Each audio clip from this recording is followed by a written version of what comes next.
Bienvenue pour ce nouveau numéro de votre capsule Le Mercato sur 13 TV mbokk yi dal leen ak jàmm ci seen Mercato sur 13 TV ni ko Sky Sport xamle Chelsea jamono ji ñu ngi ci tànku recruter Malang Sarr négociation yi sax tàmbale nañ ko diggante ñaari parti yi ngir trouver ab déggoo. Média anglais bi di leeral ne bu fekkee ne ancien joueur OGC Nice bi ñëw na ci Angleterre Blues yi dañu koy ablay benn saison ngir mu mën a am temps de jeu ak expérience. mu mel ne lii mauvaise nouvelle la ngir FC Barcelone mi nga xam ne ku moyul Malang Sarr dina ko rëcc ginnaaw ba nga xam ne Eric Abidal jotoon na ci am ab liggéey bu mu ci def. attaquant cap-verdien bi nekk ci Dijon di Julio Tavares moom dafa bëgg quitter club bourguignon ba nga xam ne fa la nekk jamono ji am na sax ab offre boo xam ne club bu nekk ci Arabie Saoudite def na ko. Olivier Delcourt moo ko xamle ci Téléfoot ci mi-temps match bi ak Stéphane Diobar mi nga xam ne moo ko confirmé ci RMC Sport ci conférence de presse d'après match bi. ginnaaw ba mu nekkee ca Strasbourg ci Dijon niki 2012 ba léegi Tavares jamono ji dafa blessé ci adducteur bi benn atu contrat rek moo ko desee.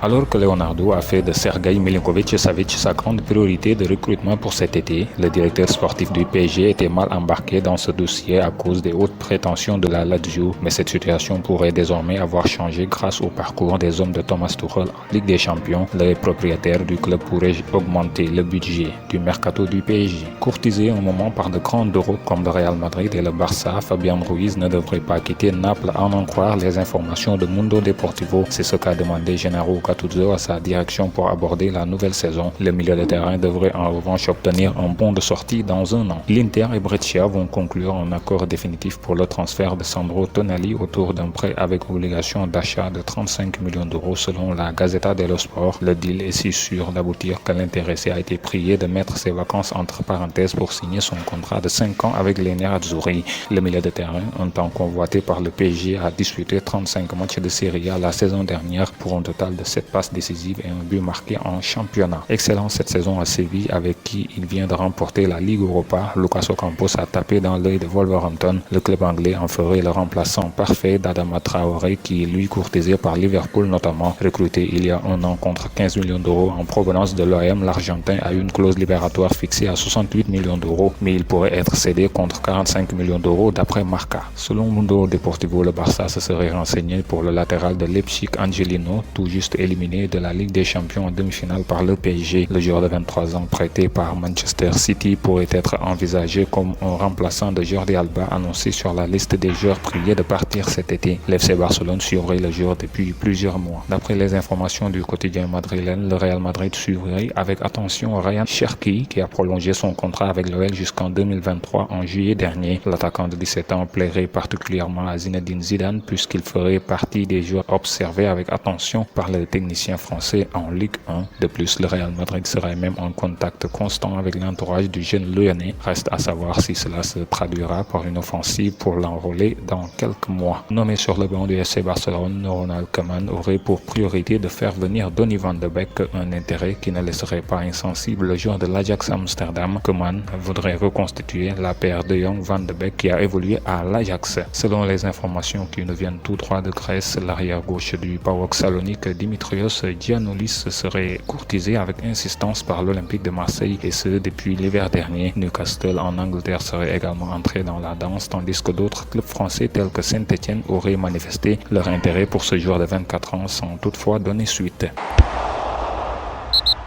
ñu jeexaleeg bonus sport ci ab interview bu mu def ak agence de presse Reuters président bu UEFA di Alexander Ceferin ma ngay expliquer ne format Final 8 bi nga xam ne moom la ñu tànn ren ngir jeexal compétition bi ku moyul daanu ko dàbbaliwaat ci lu yàggul dara bu fekkee ne Final 8 bi ci ni ñu ko amalee yëpp am ci benn endroit day doon lu nar a compliqué waaye match à élimination directe bi nga xam ne am na ren mën nañu ko defaat niki déwén ci Final 4 maanaam lu ko dalee demi-finale yi. En avant Guingamp football na jongante bu njëkk ci saison bi ci Ligue 2 digganteem ak Niort donte ne def nañ début de match bu am solo Pape Ibnou Ba moo dugal biu victoire bi ngir clubam ancien attaquant bu Linguère bi ak bu Stade de Mbour bi dugal na premier butam ci Ligue 2. Sochaux moom dafa daan Auxerre 2-0 ci samedi gi ci match première journée Ligue 2 française. Christophe Diédhiou moo dugal premier but bi ci 3e minute de jeu bi. club Omar Daf bi jamono ji ñoo nekk ci ñetteelu place classement bi ginnaaw Paris FC ak Valenciennes. ci 11 départ bi Abdallah Ndour, Lopi, Diédhiou,